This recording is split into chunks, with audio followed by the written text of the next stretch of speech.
CM Pushkar Singh Dhami ने रुद्रप्रयाग के बधाड़ी ताल में बैसाखी के पर्व पर आयोजित 2 दिवसीय मेले की शुरुआत की है। इस मौके पर सीएम पुष्कर सिंह धामी ने कई बड़ी घोषणाएं की।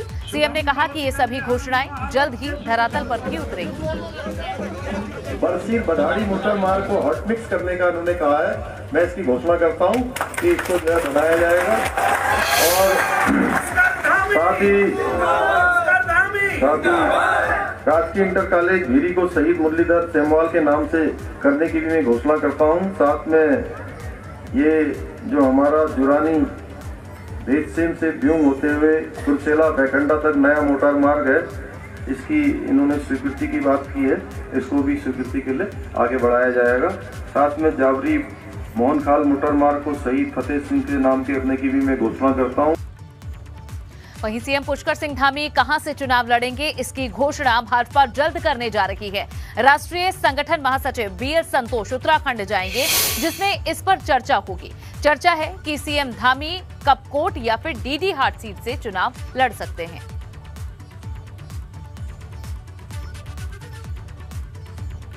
योजना को क्रियान्वयन भी है, विचारधारा के अनुरूप और भी कार्यक्रम करने 2024 की तैयारी भी करनी है।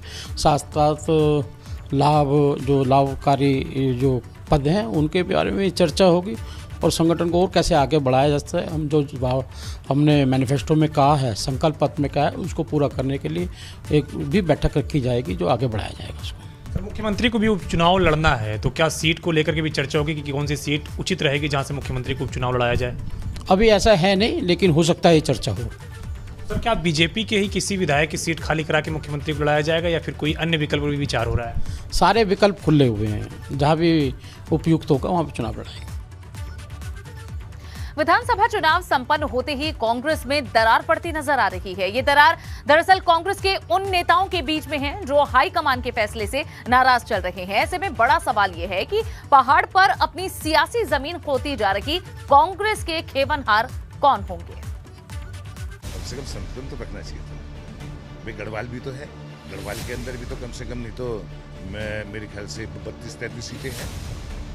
तो संतुलन जो नहीं बनाया इन्होंने। जब मुझे नेता प्रतिपक्ष नहीं बनाया गया 2014 में, सबसे पहला रिएक्शन हरीश धामी का ही था कि गलत हुआ है। और उस व्यक्ति ने कांग्रेस को अपनी संपत्ति समझ ली थी। हम मुखर होकर बोल सकते हैं, यहाँ पर आंतरिक लोकतंत्र बहुत ज्यादा है, जो नहीं होना चाहिए। कांग्रेस विधायकों का ये गुस्सा हाईकमान के फैसले को लेकर है। नाराजगी इस बात को लेकर है कि संगठन में हुए बदलाव के दौरान इनसे सलाह क्यों नहीं ली गई। कांग्रेस के घोषणा पत्र से लेके झंडे डंडे सब कांग्रेस कार्यालय में सड़ रहे हैं। वो किसकी जिम्मेदारी थी? भाई आपने वो क्यों नहीं अपने जो है धरातल में अपने कैंडिडेटों तक पहुंचाया? उसमें मैं खुद भी शामिल हूँ। मैं मांगते रहा, ना मुझे झंडे मिले, ना डंडे मिले, ना घोषणा पत्र मिला।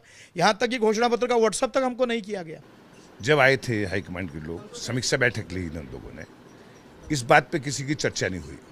एक लाइन पे कह दिया कि जो है जो करेगा संगठन करेगा।